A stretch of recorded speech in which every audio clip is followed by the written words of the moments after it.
Ain't nobody gonna tell me nothing about no double negatives. What is she trying to say, right? Well, that's the power of double negatives in a question. That's the power of double negatives in any sentence. It will make you wonder and it will consume time to understand what is she trying to say because she's using double negatives, probably more than that as well.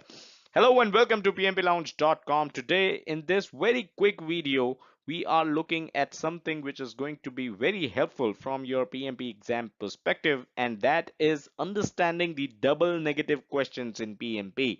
So this is going to be a quick video but is definitely going to be something which will be very helpful in answering certain questions in the exam which will have this double negative tone to them. So let's look into this.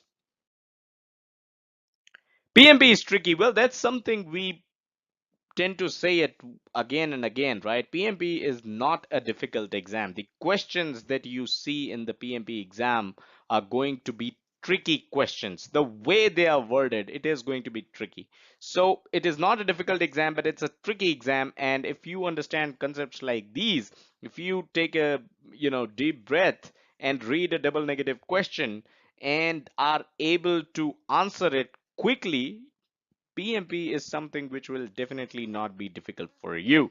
So, yep, that's one thing I've told you again and again. It is not a difficult exam, it's a tricky exam. The question in the PMP exam, right? The questions that you see, they could be very difficult, very basic and not difficult. They could be about a very basic concept. But the way the question will be worded, that is what that makes whole lot difference, right? And earlier we have made a video about how you can answer questions that have too many words, and I'll link to that video in the description as well. Go over that video and kind of that's where we go over a question that has a lot of words, a lot of red herrings, a lot of details which are not required to answer the question. But just because PMP is a tricky exam, the way their questions are worded, it makes you wonder and it makes the question difficult itself, right? Similar is something which is double negative. And if you understand the concept of double negative, if you can, grasp the interpretation of these double negative questions, they will not be as time consuming as they could be for somebody else who is not able to interpret what these double negative questions kind of are trying to ask for. So we'll look into some of the sentences that these double negative questions tend to use, and then we'll let you know what the interpretation is. Do practice such questions in your mock exams before appearing for the PMP, the actual PMP exam. That will be helpful for you, and you'll be able to kind of answer these questions in much less time than you would if you do not practice such questions.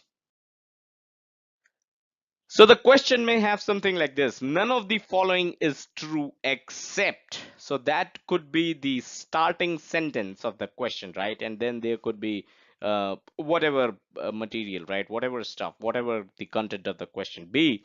None of the following is true except. Now, what is this question trying to ask? It's again a double negative. The question is which one of the following is true? That means all other options, all other four options in that question, right?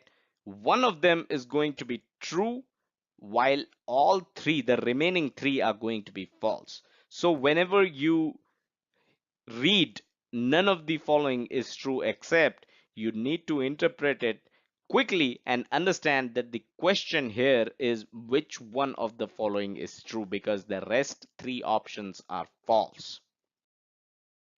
Similarly, none of the following is false except. Now here, if you read that in a question, none of the following is false except, that means the question is which one of the following is false. That means all other options, right? The other three remaining three options in that question are true. So the question is trying to ask you which of the option is false. And that is why it says none of the following is false except, right?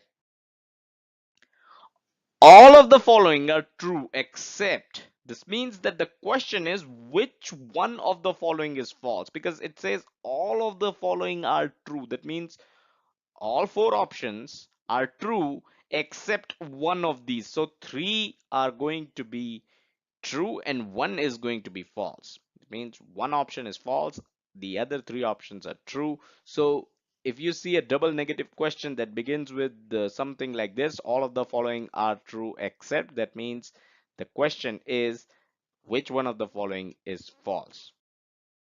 Similarly, if the question says all of the following are false except, that means the question is about which one of the following is true.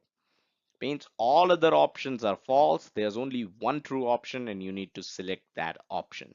So you can kind of understand, right, how the questions, how they play with words and how it makes the entire exam a bit tricky. The question could be very simple, but if it starts with something like all of the following are false except, you are bound to spend some time on this sentence itself. This sentence of all of the following are false except, you are bound to spend some time to understand what is the question about.